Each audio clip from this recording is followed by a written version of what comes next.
welcome to episode 3 of the Mixtape Podcast, the podcast dedicated to deconstructing the films that we love from a screenplay writer's perspective. I'm your host, as per usual.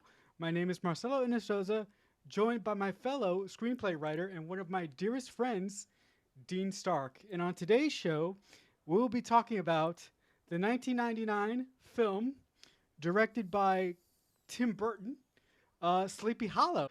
If you've been here before, we've we sort of have like a operating creedy. What is going to happen now is Dean is going to take us through a nice stroll through the woods, sort of scene by scene, breaking down one of Tim Burton's best films, in my opinion. Although I'm kind of partial to Batman Returns. No, on second thought, hold on, I gotta see acid reflex. I'm telling you, this is awful. Um, okay, so in my opinion, Sleepy Hollow is one of Tim Burton's best films.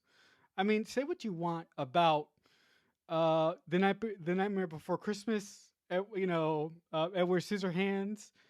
Um, yeah, I just love Sleepy Hollow for some reason. Anyway, I will shut up. And Dean, do you have some notes for us about Sleepy Hollow? So, first up, the story of Sleepy Hollow follows, for people that don't know and haven't seen it, follows Ichabod Crane, who is played by Johnny Depp, a police detective who is sent to Sleepy Hollow to investigate a series of murders committed by the Headless Horseman. Now, this movie was adapted from the book The Legend of Sleepy Hollow by Washington Irving that was originally published in 1820. I don't know how much of this movie is accurate to the book. I'm sure, I haven't read the original book, but just watching the movie, I'm sure there are some things in it that they sort of made up. But the premise of the whole Headless Horseman, Sleepy Hollow thing is still there. Obviously, you said it was directed by Tim Burton. This is one of Tim Burton's better movies.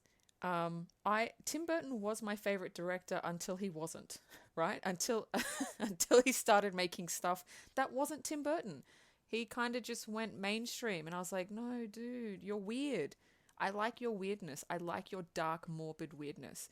I mean, for me, Sleepy Hollow is one of his best movies, but obviously Batman Returns is epic. My personal favorite is Beetlejuice. That is actually my favorite movie. I don't know why, I just adore it. But I wanted to mention the composer of this movie, Danny Elfman. So Danny Elfman works with Tim Burton on pretty much all his movies, and right from the opening credits, this guy, Danny Elfman, is probably my favorite composer. His stuff is so creepy and it's just so ominous. And right from the beginning, it kind of gives you chill. Do you get that with like Danny Elfman's like stuff? Like it gives you chills. Yes. One of the things that popped out to me in this film right away is two things: the atmosphere and the production design of this whole film uh, throughout 89% of it until Johnny Depp vanquishes the Headless Horseman. The production design and the atmosphere and the music is so fucking good. It really puts you in the world that you're about to enter. And Danny Elfman is very, very exceptional in this Burton film. Yeah, he did just an amazing job. So the music starts right when the credits start. So the opening scene I really, really like, and the screenwriter did a good job of showing us, not telling us. So we open on okay, the opening scene is someone writing a letter, but we learn about that later. But the next scene after that is a carriage scene. So there's this rich guy, he's in a carriage, he's in a pompous carriage pulled by, rich horses. And yeah, like the rich horses, how do I explain it? Like there are not, I don't want to say like shitty horses, but like Clydesdales. If anybody knows horses, they'll know that Clydesdales are like the creme de la creme. Pulled by Clydesdales. Yeah, Purebred like horses. purebred horses. So he's in the carriage at Yeah. night, and the sound effect, the sound effects, the sound mixing that they did for this scene is amazing. So you've got Danny Elfman's theme score in the background. You've got the carriage on sort of like the uneven gravel, and then you hear the horseman ride past the carriage. You don't necessarily see it, you just hear this horse like galloping, and I'm like, oh God. And then you just hear these ominous sounds, and you know, okay, something is about to go down. And then the guy, I think it's, I forget his, I didn't write his name down. He sort of sticks his head out and the horseman sort of lops his head off. But what I really like about this scene is that it sets up even the rich are not safe, right? Because usually in movies, it's the poor and the derelict and the prostitutes that sort of get killed. But in this movie, it sets it up right away. Doesn't matter what station you're at, the horseman is going to come after you. Did you pick that up, or was it just me and my weird brain? No, I did. No, I did pick that up. And you mentioned the sound design of this movie because you have Danny Elfman's score on top. You had the sound design under that, and the thing that I thought that the person who mixed this film did particularly well is what you hear Danny Elfman's music first, and then you hear these ominous sounds like you mentioned, and then you don't see the horseman kill the guy who's driving the carriage. All you hear is a sort of whoosh sound, and then the rich guy hops out of the carriage, runs through some corn, and gets his head lopped off. So you don't really see anything. Like you pointed out, it's show, don't tell. So I particularly liked that the setup of that whole scene. I noticed the sound design, but I like the scene in reference to execution. We are shown as an audience exactly what we need to know, and it's not really there isn't a wasted moment in the opening sequence of this film. Yeah, and it also sets up the tone for the entire movie. Like, this is what the movie is going to be. And yeah, like you mentioned before, whoever the set designer, whoever the production designer was on this movie, like, amazing. Like, you are just in it. Like, even like the next scene after that is we go to New York 1799 and we meet Ichabod Crane, which is Johnny Depp. And even the design on New York 1799 is just so accurate, and it's so beautiful, and the costume designs, the set, everything just works. Now, I want to talk about Johnny Depp's performance for 1 second, because to me, Johnny is one of the best actors out there.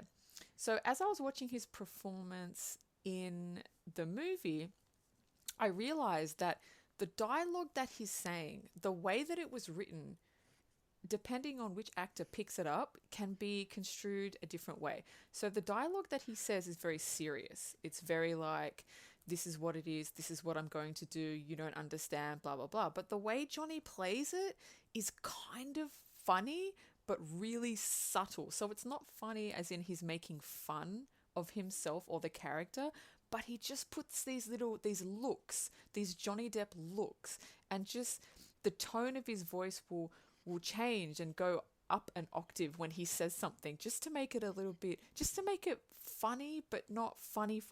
Did you notice that? Like any other actor would have played it serious, but he played it with a little bit of grit and a little bit of pizzazz and a little bit of humor.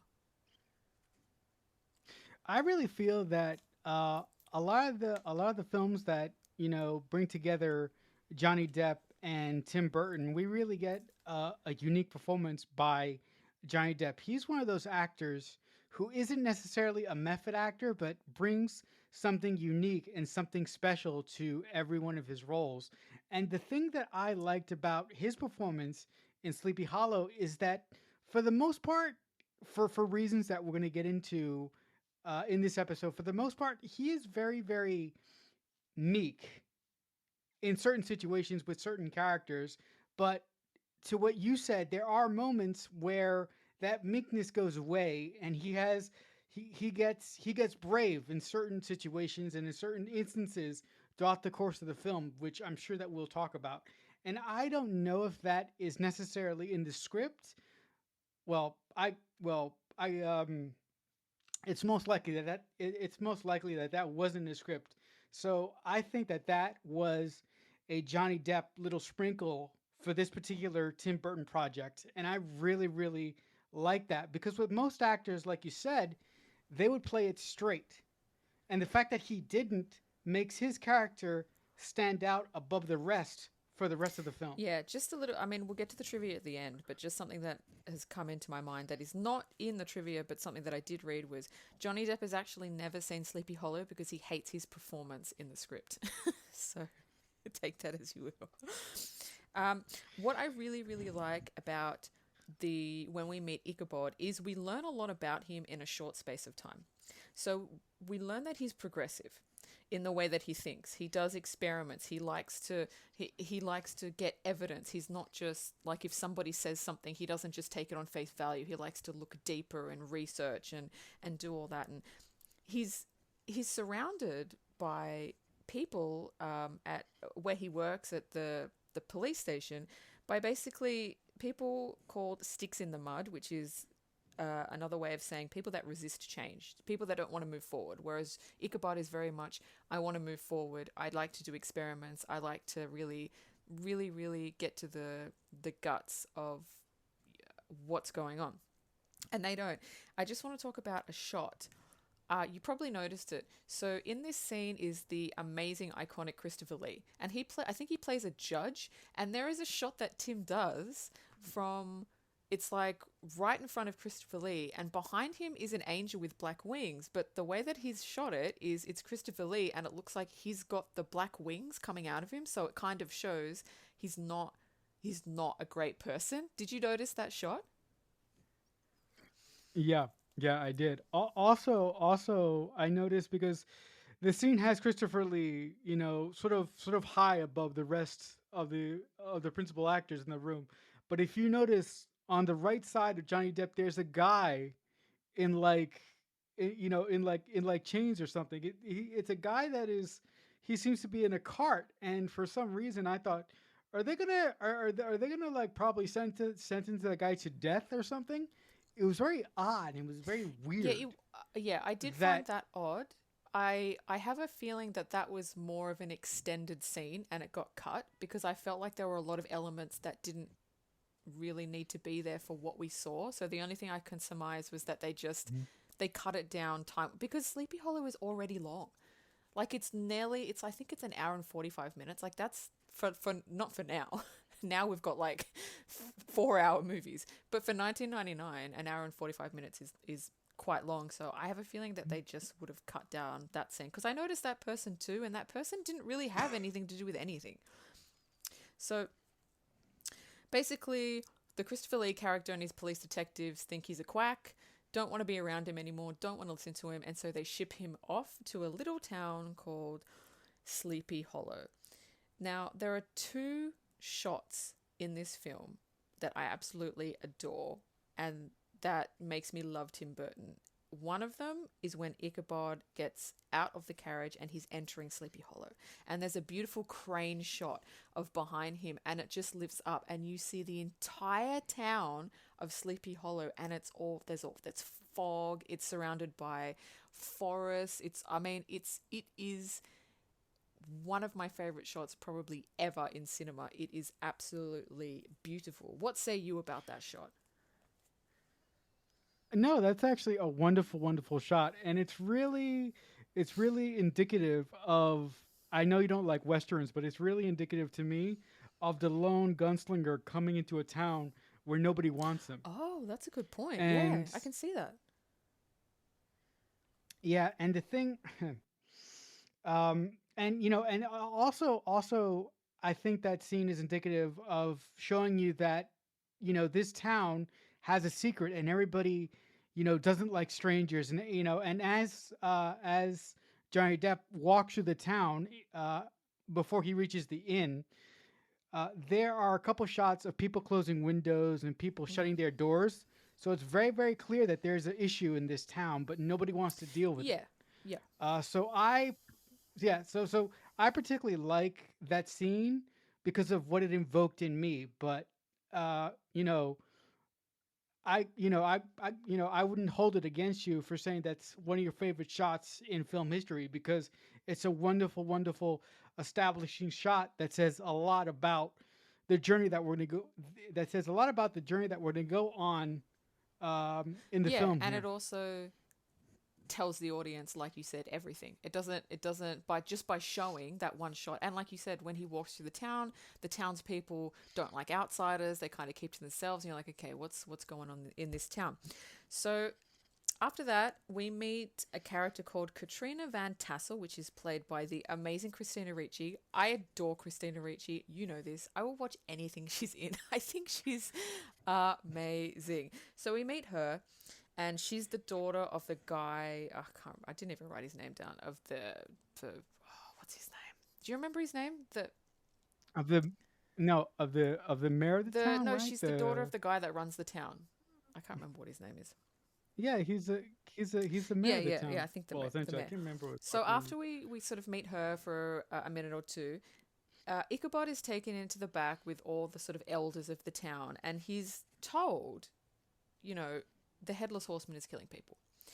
And he sort of goes, "Oh, the Headless Horseman is killing people." And then you get a little bit of the backstory on the Headless Horseman, which is he was a mercenary that was basically a psychopath that just liked lopping people's heads off. And in the end, he actually got his own head, chopped off by his own sword. Um, so Christopher Walken, I need to just say something. Christopher Walken plays the Headless Horseman. He never says one word in the entire movie, never says anything. But can I just tell you, when I saw this movie and he came on screen, I had nightmares.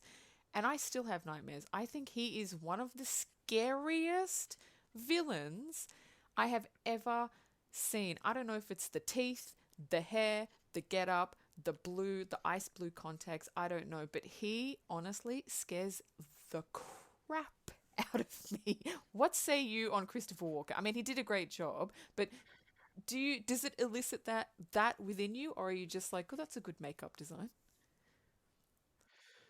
That does Christopher Walken's performance as the Headless Horseman is really unique and really special because, like you said, he never utters a single fucking word throughout the course of the movie. The only thing that he does is grunt, and he speaks by his actions.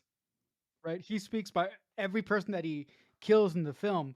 For me, I didn't have that visceral reaction that you did. He didn't terrify me, but I could understand how somebody like you would be terrified by his performance because his performance just by itself is terrifying and chilling. And and again, the thing that makes it unsettling is that he doesn't speak at all. Yeah, I mean, like, oh god, he just freaks me the shit out. Like, I'm a horror person. I can watch horror any time of the day with any horror villain, and this guy, oh, Wait a minute, God. Wait. Any time of the day, any well, time of the day. I just need to, well, I just, I just need to say one thing. There's this particular project by one of Dean's favorite filmmakers called Mike Flanagan, and he did a little show a while back that she cannot watch during the day. you mean at So night? any time of the day, I think you need to take that back. At night. I'm sorry. Well, you didn't even get So through it. You I thought it think was so fucking creepy. You could not even finish the series. So I think I'm warranted in not being able to watch that at night. And by the way, for the people that are listening, it's the miniseries House on Haunted Hill. No, that's the movie. House Is on that Haunted what Hill. it is? No, The Haunting of Hill no. Well, House. The what's it? Haunting of Well, Hill House. Sorry, Mike. thank you. The Haunting Haunted of of Hill Hill House. House. Yeah. Listen, Haunting of Hill House is one of the best horror miniseries I've ever seen. Directing and writing, perfect. 10 out of 10. But It's because it's scary. It's so scary. Yeah, okay, fine. Fine. scares the I shit can't out watch of me. anything at any time. All right? Thank you for bringing up my flaw. All right? Okay. Okay. It's creepy. Let's get back to the movie. I don't want to talk about me lying to Sorry, myself. that's what I'm here for. I'm just lying to myself now. So after that, a dead body shows up, and again, Johnny Depp, the way that he plays Ichabod is so funny because he should not be in the business that he's in. He has trouble with blood. He has trouble with dead. Like every time he sees a dead body, you can see him like dry heaving, which is so funny. And he just doesn't want to get near it. He sees blood and he's like, nope. the reason he does these things is because Mhm. there are people watching him, and you can sort of see him going, okay, I'm the detective, I've got to do this, I have to push this to the side, but everything makes him squeamish, which but he wants to do it. It's a really, I like the dynamic within the character, but it's quite funny to me. The scene after that Mhm. is the set design. When they go to the graveyard to bury the body, the set design on the graveyard, I mean, just the what is it? The attention to detail on the gravestones is Detail. Yep. insane. Like, I paused it on, I mean, you can see kind of one of the gravestones, and it is so deep. You know, in movies, let's just take a a a stroll to movies these days when we go to graveyards and we see someone's gravestone. It's literally a stone block that says, Mary Sue 1970 to, like, I don't know, 1991. And it's like, what? It's like so bare, and it doesn't make sense because that is not what gravestones look like. It's just so cheap looking. But in this movie, they've done research. They have done so much detail on the gravestones. It's insane. You noticed it? I know you noticed it. Yes, I absolutely did. Absolutely did. And again, I think one of the shining things about this film, praising the, as much as we're praising the performance of Johnny Depp, as much as we're praising the direction of Tim Burton, none of this would be possible if the production designer didn't create an atmosphere that these actors and this director could take and just tell the story that they want to tell. And the attention to detail also shows how much love and care was taken into this production. Yeah, exactly. Everything is just So pinpoint. I Yeah, just I love love it that. too. It's just beautiful. Also, also, you mentioned that the character of Ichabod Crane shouldn't be doing what he's doing. He's very squeamish. He passes out. He's very nervous. He's kind of like he's kind of like a spaz, but a, s- a spaz in a good way. And a lot of scripts today who choose to treat their characters like that, they don't do any backstory to try and explain it. But I really love how Johnny Depp's performance is sort of reinforced by the backstory that we get later on. And we get to sort of understand why he is the way he is through the backstory that is told in dreams with his mother. And I really, really enjoy I'm that. glad you brought that up because that's the next point I wanted to bring up, because now we come to the Ichabod backstory, which is weaved in and out of the movie. I'm gonna go against you on this. I didn't like it. Even from the first time I watched Sleepy Okay. Hollow, it took me out of it. I didn't. It's not that I didn't get it. It was, for me, it was unnecessary. I felt like I knew everything I needed to know, and I felt like they could have gone a different way. And the kid that they cast to play Johnny Depp, what the hell? As if, as come on, this kid. It's like it does. They didn't even try to get a kid that kind of resemble. It just looked like some random kid they just got there. Yeah, let's just put a kid. So I was like, is that, when I first watched it, I was like, is that supposed to be like Johnny Depp and the whole mother thing and how she was put? The only thing I thought was cool was when he found her in the torture contraption, the Iron Maiden, which I thought was pretty cool. And he was walking in the room, and are you surprised that I actually know what that? I didn't even need to look that up. I'm so messed up in the head. I just know that. So that was really cool. But I didn't like the backstory. I felt like they could have done a better job. And all it really said about Ichabod was he lost his faith, and that's why he goes with science. That's all it said. But did we need to know that? I don't think it enriched his character. I didn't understand him more because of it. For me, I really read that in a completely different way. For me, the backstory of his mother and everything that she went through really informed the way that Johnny Depp approached the character of Ichabod. And I really love at the beginning of the movie, to sort of backtrack a little bit here, when Ichabod first meets the townspeople, and he sort of, explains that he sort of walks through to the townspeople what he's going to do, and one of the townspeople um, just throw a Bible on a table and said, listen, if you want to get through this, you need to place your faith in this.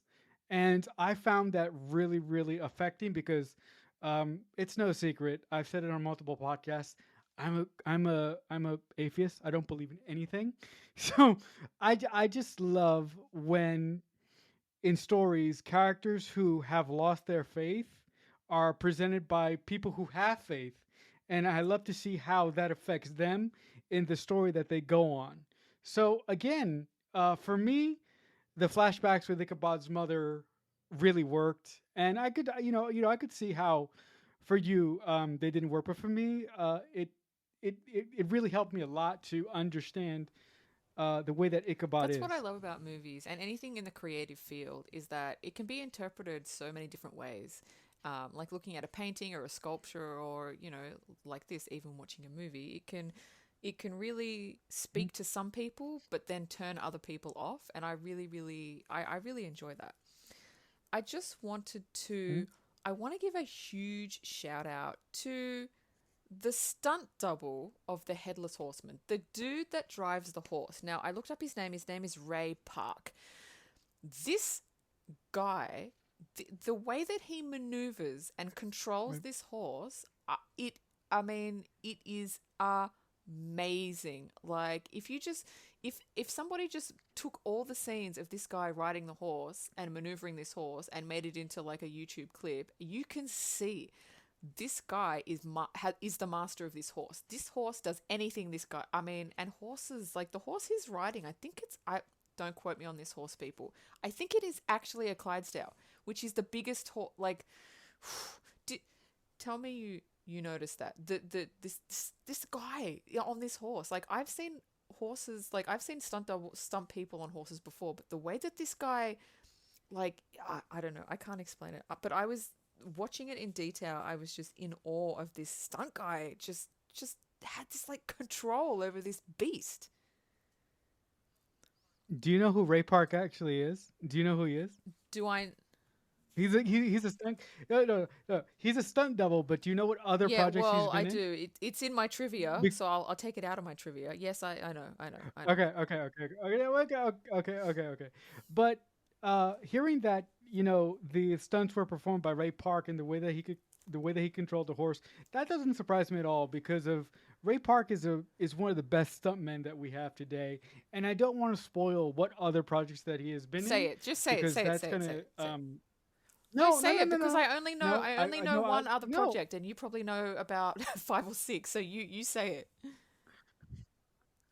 No, I'll just no. He was Storm Shadow in GI Joe in the awful GI Joe movie with Channing Tatum Oh, okay. and And I've never seen that. Dennis Quaid. But yeah, but he was also in one other project that I'm not that is probably in your trivia, so I won't spoil that. But it's no surprise to me that you noticed the stunt work and the beautiful control that Ray Park had of this big horse. By the way, how do you know everything? How do you know stuff about horses? I Like where did that I come from? I know a little bit about a lot.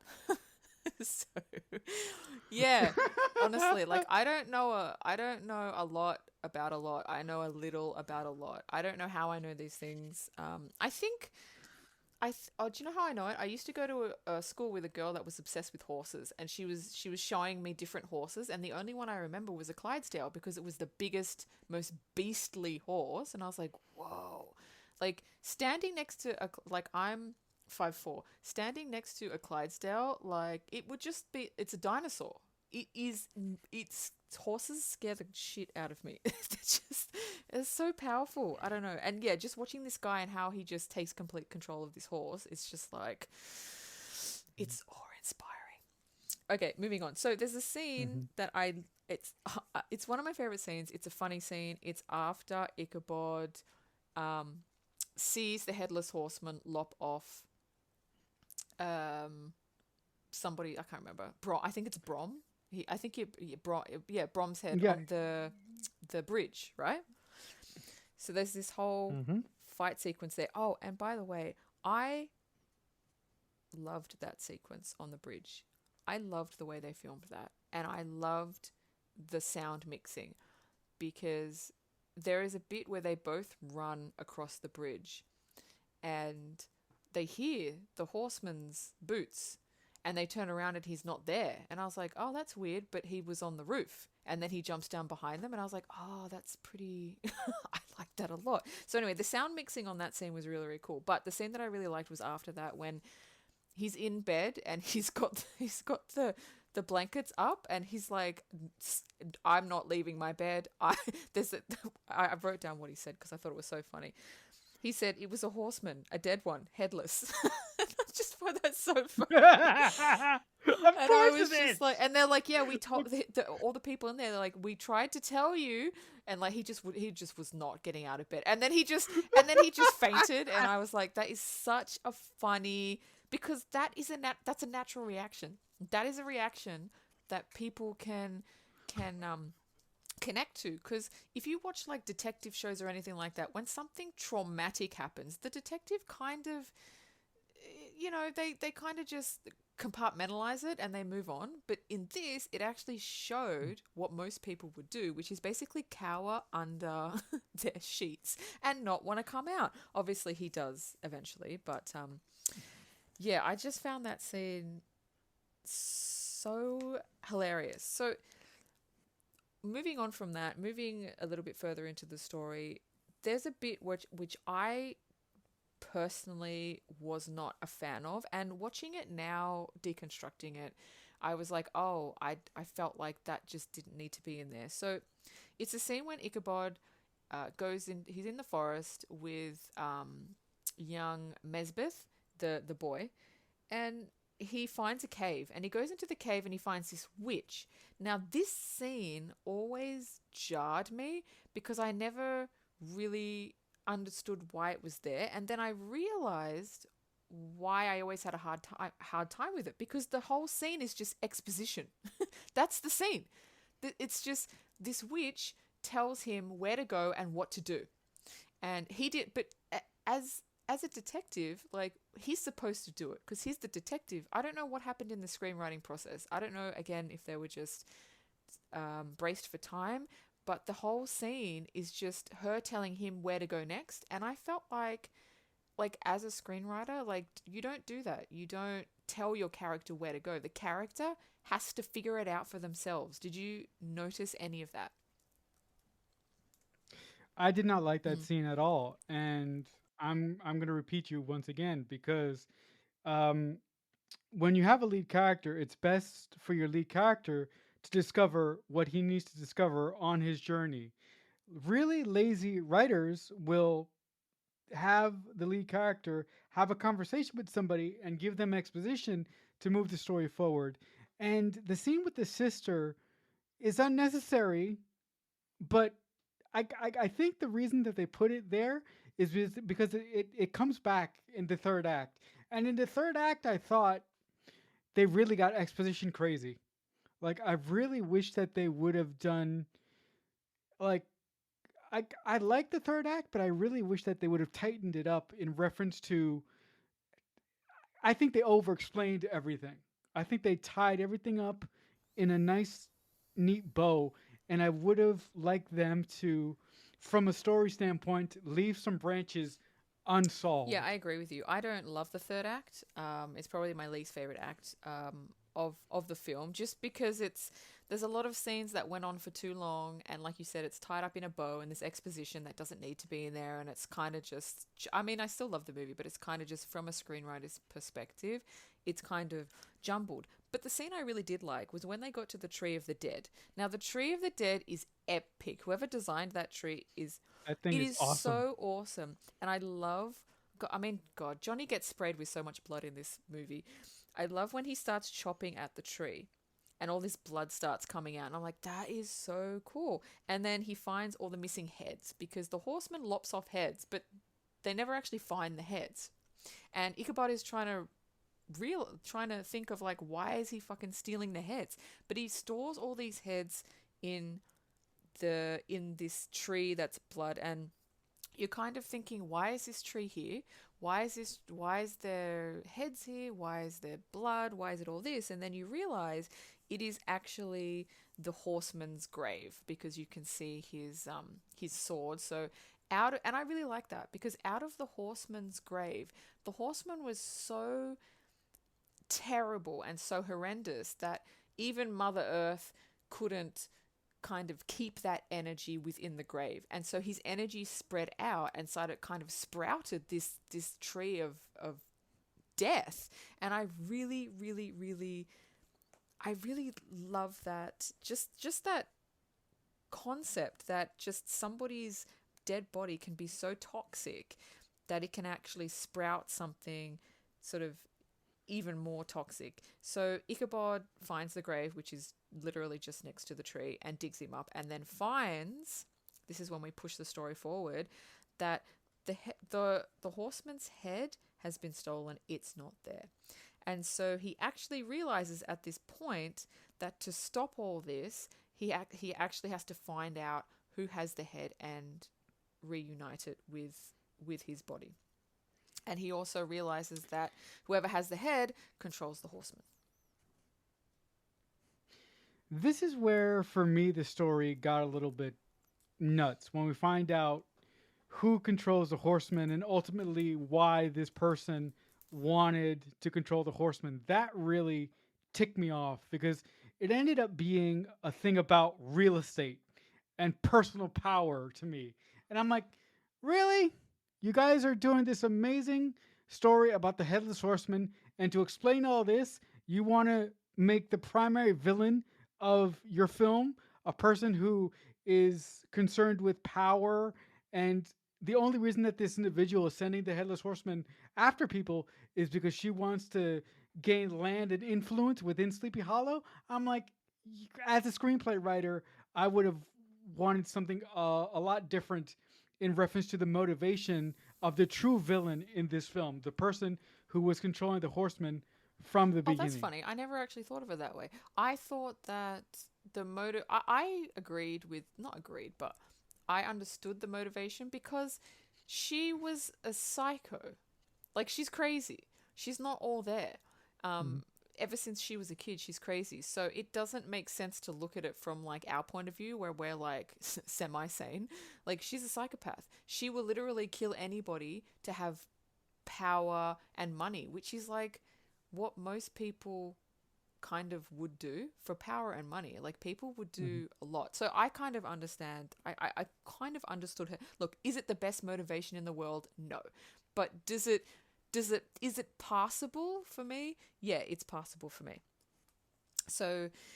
Ichabod, Okay. he finds evidence of who controls the horseman, right? This bit annoyed me. He finally finds the evidence. He finds a will, and it's got the evidence that he needs to sort of go, okay, I know who controls the horseman. He thinks it is Christina Ricci's character's father that controls the horseman. And what does Katrina Van Tassel do, which is Christina Ricci? She steals the evidence and burns it. And I'm like, oh my God, if I was Ichabod Crane, I would literally kill her. Like, and she's like, no, you can't put my dad in jail. And I'm just sitting there and I'm like, what if he's the one controlling the horseman? Like, what? Like, you can't just destroy evidence. And then he doesn't even get pissed off with her. He's just like, oh, I didn't mean to hurt you, blah, blah, blah. And then she turns it around on him, gaslights the shit out of him, and is like, I curse you. I curse the day you came to Sleepy Hollow. And I'm like, wait a minute, bitch. You stole evidence from him. You stole evidence that your dad, like, is not great, and you're turning around and gaslighting him. No, Christina, I love you, but that was just crap. No, that did not work at all for me because from a character perspective, Christina Ricci has been one way from a character perspective the entire film, and when she gets an inkling that Johnny Depp could possibly blame her father for controlling the Headless Horseman, the way that she reacts is not consistent with her character, and the way that she, sort of gaslights Johnny Depp and sort of blames Johnny Depp for the behavior that she thinks her father committed is a bunch of bullshit. So I'm with you on that one. Yeah, I agree. I feel like it was out of character for. I mean, look, her character didn't have a lot of um, story. She was kind of just there just to be kind of like the pretty one, and there was no backstory to her at all. And the kind of love story that they were trying to weave between Ichabod and Katrina didn't work. I don't know if there was because there was no chemistry, but they weren't in enough scenes together, and it yeah for me, the whole love story thing it never worked, and it didn't work for me this time when I was deconstructing it. So then, oh For sorry, go for me, it, go for it. yeah, no, it's okay. For me, the love story wasn't the best, but for me, I really felt the connection between Katrina and Ichabod. It wasn't the best thing ever, but I think Christina Ricci and Johnny Depp did the did the best they could with what they were given. With what they were given, it wasn't the best in the world, but I think it worked a little bit more for me than it did for you. Well, a little bit of trivia that is not in my trivia, but that I read was that Johnny Depp didn't want Christina Ricci cast in that role because he's known her since she was a kid. Like he when he was dating Winona Ryder and she was filming Mermaids, Christina Ricci is in that, and he used to go to the set all the time and they would play together, and like she was a kid. So Oh, when they cast her as his love interest, he was wow. like, I this no. This I she's a, sh it's like his kid sister. Like he's like I've known her since she was like 9. And I think maybe that look, Johnny is a great actor, but I think that may have come across a little bit, which is why for me the chemistry just was not there. But yeah, there's a little. Why didn't they get Hmm? Why didn't they get Winona? Right? They could. Why didn't they do Well, that? they actually offered Winona Ryder the role, but she turned it down. So Huh? I don't know. Okay. Maybe there wasn't enough scenes in there. Maybe she was busy. I don't know. I don't know. The next thing I want Hmm. to talk about is that really awkward sex scene. It's awkward between Lady Van Tassel, which is the one that controls the horseman, and Jeffrey Jones's character. It's awkward. Look. Jeffrey Jones is a, a quite a heavy set guy, and he's on top of her, and she cuts her hand, and she's like putting all the blood over his back, and he's got this long weird wig on, and it's I mean, I don't I didn't think we needed it. Do you think we needed it? I don't feel like it did anything for the story.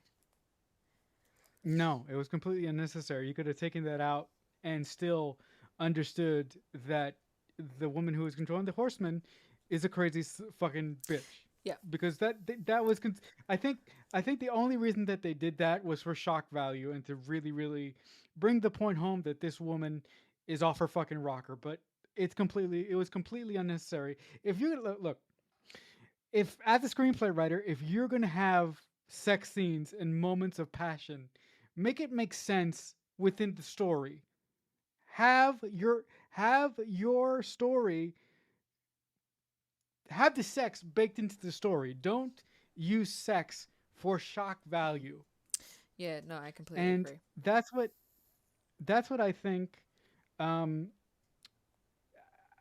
it, that act didn't make sense because it wasn't baked into the story correctly. It was just there to have it there. Yeah. Look, I mean, we're in obviously Act 3, and I have issues, right? I'm having more issues because once it's revealed that Lady Van Tassel is the one who controls the horse because of reasons we stated before, I don't know if this is a 90s thing or they still do it. I haven't really noticed it. But definitely in the 90s and maybe early 2000s, the villain always has this huge monologue at the end on why they did it, what they're going to do next. And I'm like, what the fuck? Who writes this? If I was a villain, if I was like a super villain, like I'm not going to sit there with my victim and be like, oh, well, I'm going to go here next and this is what I'm going to do. And this was my grand plan and this is why I did it. And this is why I killed this person. Like, fuck, like I would just kill the person. Like, why? And it's like more exposition that I don't care about because I See, don't know this character. This character, the one who controls the horseman, was literally in like 3 scenes of the whole thing. I didn't even know who the fuck she was. And I'm like, is she the stepmom? She was mentioned a few times, but we never she wasn't in the story. And so when all that exposition came out, like I was like, I don't care. I do agree with you that in the 90s and in the early aughts, for some reason, the writers who wrote villains who were out of their minds felt that to really to sort of pander to the audience and to cater to the fucking dumb people in the audience who weren't paying attention, they needed to explain everything. And here's the thing with villains: you don't need to explain everything. The actions that you have your villains do within within the story that you put them in should explain their motivations without speaking. If you have to structure this whole monologue for your villain to say to sort of justify everything that they've done previously in the script, you have failed as a writer. Yeah, I agree. You need to take your laptop and go home and Just go home. and Just and stop. study. Yeah. Yeah, and study proper story structure. But I do agree with you. I really didn't notice her not being there at all. I just think that the third act fell on its face because they over explained everything. And one of those things was the villain's monologue. Yeah. Other than that, like everything after that, I liked, but I didn't like because after that, okay, first of all, I don't know why they're in a giant windmill. I have no idea why she decided to take Christina Ricci's character to a fucking windmill in the middle of nowhere. I don't know. Is that her lair? I have no idea. So that was a bit like, why the fuck are they there? And then she calls the horseman. She wants the horseman to. She tells it to kill Christina Ricci's character. So the horseman comes, and there's this huge kind of fight within the windmill, and then the windmill gets, you know, it gets on fire, and Ichabod, Christina Ricci's character, and the boy Nesbeth, they run out, and they're looking at it, and Nesbeth, I really like this line of dialogue. Nesbeth says, or Mesbeth, sorry, he says, "Is he dead?" And Johnny Depp's character Ichabod says, "That's the problem. He was dead to begin with." And I was like, that's such a good line of like this movie is not perfect, but it does have lines of dialogue where I'm like, okay, I really like that. And as a viewer, you're kind of sitting there, you're like, oh yeah, like how are you going to defeat something that's already dead? Like you can't lop off his head. He doesn't have one. Like how do you do it? But in saying that, I thought that fight scene in the windmill was like way too long. Like it didn't need to be that long. The fight in the windmill to me was very, very indicative of Frankenstein's monster for some Oh reason. That yeah, windmill yeah. You're right. looked like the windmill from Frankenstein's monster. And I really think that the reason that they constructed a whole sequence was to have Ichabod say that one scene to Nesbeth, like how how can we kill somebody that is essentially dead? And here's the thing about this villain in this film that only shows up twice. Okay, if she was so fucking smart, why didn't what? First of all, why was she fucking monologuing? And second of all, why didn't she kill Christina Ricci and just have the horseman come over and lop off her fucking head? If she would have done that, then she would have fucking lived and taken over whatever the fuck she wanted to take over. But that wasn't the film that we were graced with, I guess. Yeah. I mean, like instead of like the 10-minute monologue with Christina Ricci, she could have just like killed her. And why didn't she just kill Ichabod Crane like with the horseman? Like the people she was targeting with the horseman, I would not have gone that way. Like I just felt like it was just a colossal waste of time. Like I understood why Yeah. each person was killed, but it was just like you rank people. Like, okay, should I kill this person first or last? No. And here's the thing. Here's the thing. In storytelling, if you want to kill somebody, a good writer justifies the actions of the serial killer within the story. That's why. And I said I was never gonna bring this shit up, but I'm gonna bring it up because I hate this fucking movie. Scream 5. What do Okay. you mean? Scream 5 is the best. I fucking hate you. We're not friends anymore. I'm Okay. not the one that bought Scream Every 5, just so everybody fucking knows. He hates it, but he bought it. okay. Scream 5, right? There's this scene early on where the serial killer where Ghostface kills this guy who is a dick to our main characters for no apparent reason. Every person that Ghostface kills in that fucking movie makes no sense. Uh-huh. Makes no sense from a story perspective because he just did it for shock value. Mm-hmm. He just did it for yeah. Look again. Look, I'm not. See now I'm getting angry. Okay, I'm This just is gonna why we're calm never going to down for do a sec. Scream 5 as a review, because you're passionate. It'll just be you the whole Okay. time going, fuck this movie. Okay. All right. I'm gonna compose yourself. It's okay. Okay. So okay. Here's the thing.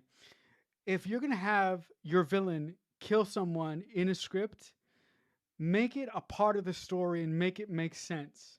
Don't have your villain kill people willy nilly. Connect it to his grander motivation and what he or she wants to achieve in the script. Do not do it for shock value or do not do it for a body count. Absolutely agree, 100%. It's a wonder we're not working screenwriters with all the shit screenwriters in Hollywood today pumping out absolute fucking trash. But that's another conversation for another fucking podcast. Getting back to the Yeah, story, yeah, that's why I'll. s- that's why we're Yeah, unemployed. that's why Sorry. because we're actually not Sorry. shit. Yeah. So after that scene, there is a too long chase sequence between the horseman, although it's not bad, it's just too long, between the horseman and Ichabod. So Ichabod is on a carriage and the horseman is, trying to kill him. Anyway, that's a long scene. I thought was way too fucking long. But the issue I'm having here is when they get to the Tree of the Dead, Lady Van Tassel, which is the one that controls the Headless Horseman, is there. She's already there. And I've written down in my notes, why the fuck is she there? Because she has the horseman's skull, which is what he needs to stop this, to reunite it with his body. So she's sitting on a horse. She has his skull. The open grave is next to her. So how easy was it? And it was to take the skull and to give it to the horseman. Like, was there a story need for why the fuck is she there? Why is she there? Tell me. Why is she there? Because she's there for the third act to wrap everything up in a clean bow. If she wants to be there, fine. Okay, if she wanted to be there, fine. But why the fuck are you gonna bring the head? Why the fuck are you gonna bring the one thing that your hero needs? In this case, Johnny Depp. The one thing that the one thing that gives you control over the villain in this movie, vis-a-vis the horseman, with you. Why didn't you bury it? Or better yet, here, to piss everybody off and to make it more possible for this movie to finish properly in the third act. And again, guys, I really enjoyed this movie. My main problem with it was its third act leaps and how messy that this thing wrapped up. Here's a better idea. Destroy the fucking skull Oh yeah. and make it nigh impossible for Ichabod or anybody else to beat this motherfucker. Do that. Yeah, that's a good And idea. and yeah, and the situations that you will create as a screenplay writer will be maddening, but it will be a much more possibly ambidextrous ending for the film instead of what we got. Yeah, I actually never noticed that before, that she was there, and I'm like, what's the point? Like, I don't understand why she's there. I mean, for the convenience, like writer's convenience, she's there because there has to be battle and the trees there and all that shit.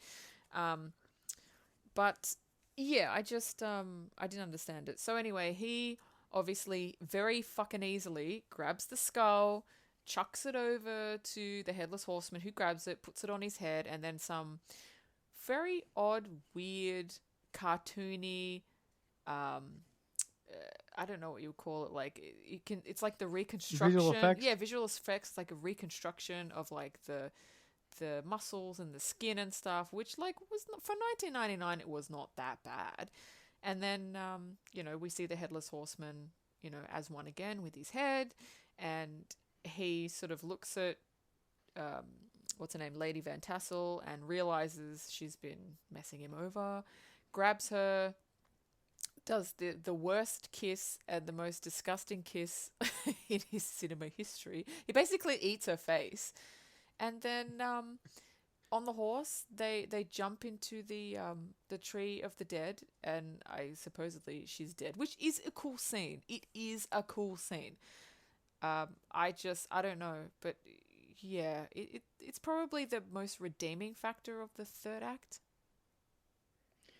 Yeah, I mean, it's a cool scene, but again, my main problem with the third act is structure. And that really took a lot of that really knocked the winds out of the third act for me. It was fun, but if I if I wasn't a writer, I think I would if I wasn't a writer, I think I would have enjoyed it a lot more.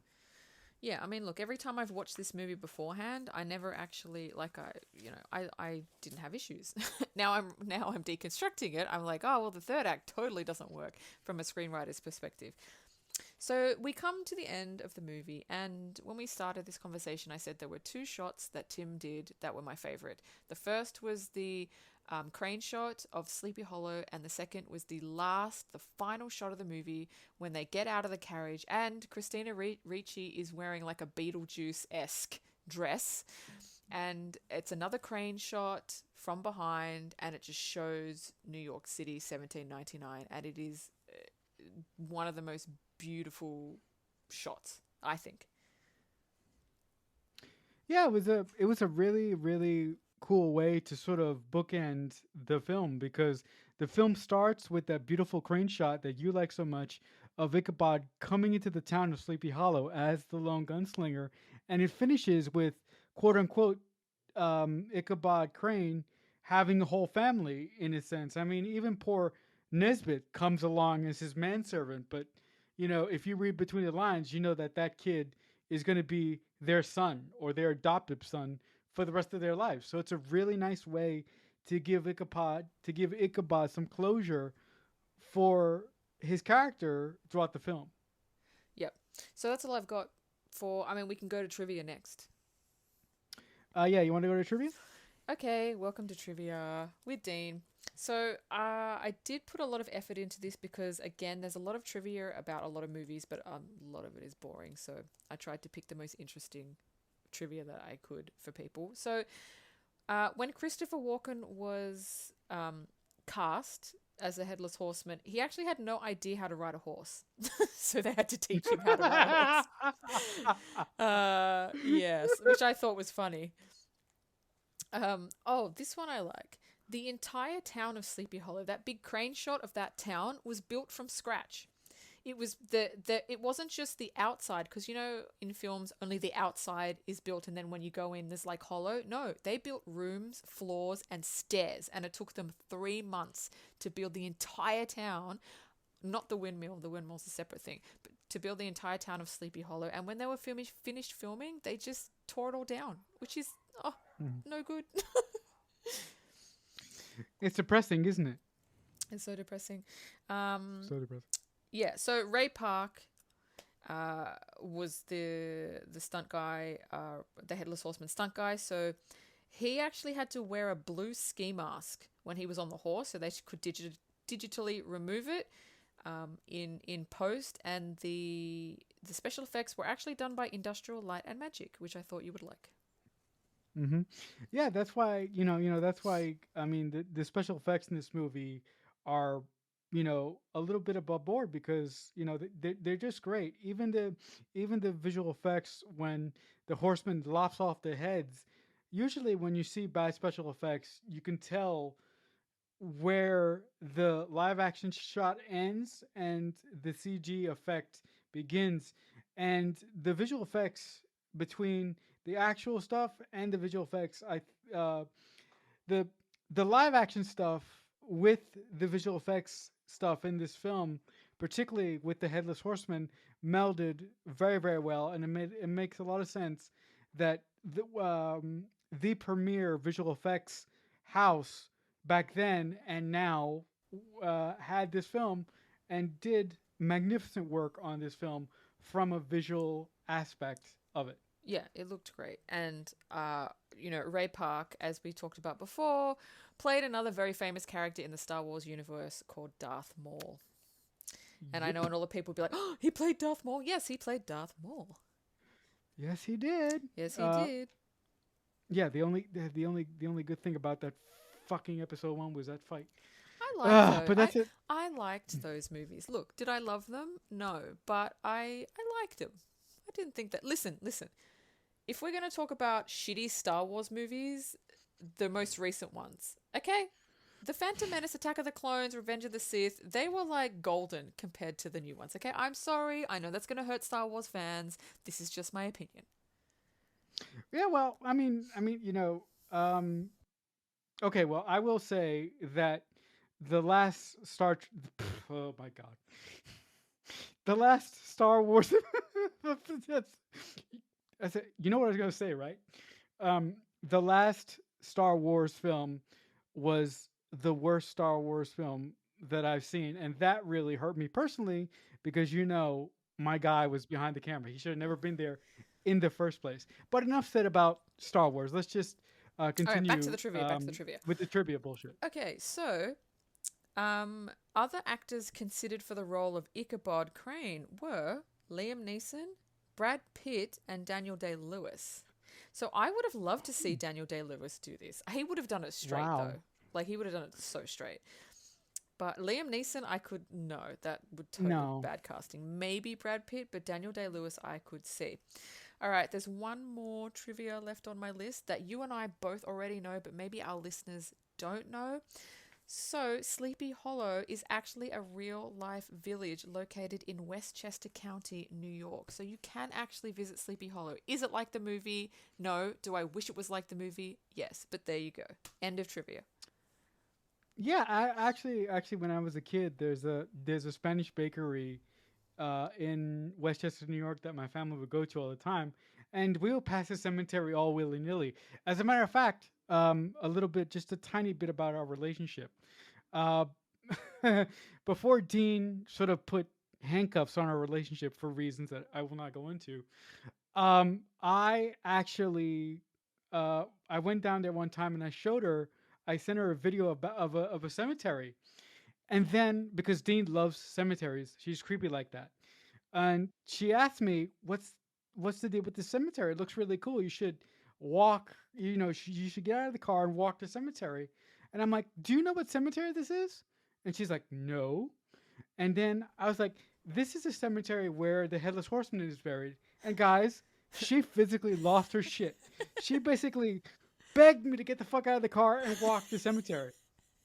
And If I'm I like, had... Oh my God. If I had known when I was in New York that was there, because I don't know why, it just didn't come up. I would have 100% gone there. 100%. yeah, but who knows? Well, like I've said, when I go back, I will get somebody to hop out of the car Yep. and walk the cemetery. It might not be me, but I'll send you footage. Can you drive through it, or is it walking only? No, you could probably drive through it. Because most cemeteries I'm in not. America, I'm pretty sure you can drive through. Yeah, I could drive through it, but wouldn't it be nicer for you to get somebody on the ground and just walk through it? Doesn't matter. It doesn't matter to me. Yeah, I you mean, I'm just going to want the go there footage, right? eventually anyway. Yeah, you just want the footage anyway. Anyway, that's neither here nor there, but that gives you a small little peek into the intricacies of our friendship early on, which was kind of funny. Yeah, but this film was a really, really good watch. But again, look, the movies that we talk about on this show, half of them are, you know, things from our childhood, and that's what really destroys us as screenplay writers because as we visit these films, because of the creed that because of the creed that we designed at the beginning of the show, it's going to be really hard for us uh, to sort of deconstruct the things that we love. But that's the kind of show that we wanted to make. And look, and with everything that we've said about Sleepy Hollow, from a screenplay writing perspective, this film is just a fun time. And if you like scary shit, especially with October coming up, I would recommend this movie. It's just a really, really fun late 90s watch. And it's so much fun, particularly if you're not us and you don't notice the shit that we notice. But other than that, um, I think that'll do it for this edition of the Mixtape Podcast. Um, if you guys choose to come back, the next film that we will be covering is the film The Forest. I hope I got that right. Is that the next one up? Yep, that's it. I think I did. So, thank you so much for listening. And until next time, please remember, if someone is kind enough to make you a, if someone is ever kind enough to make you a mixtape, that must mean that they truly love you.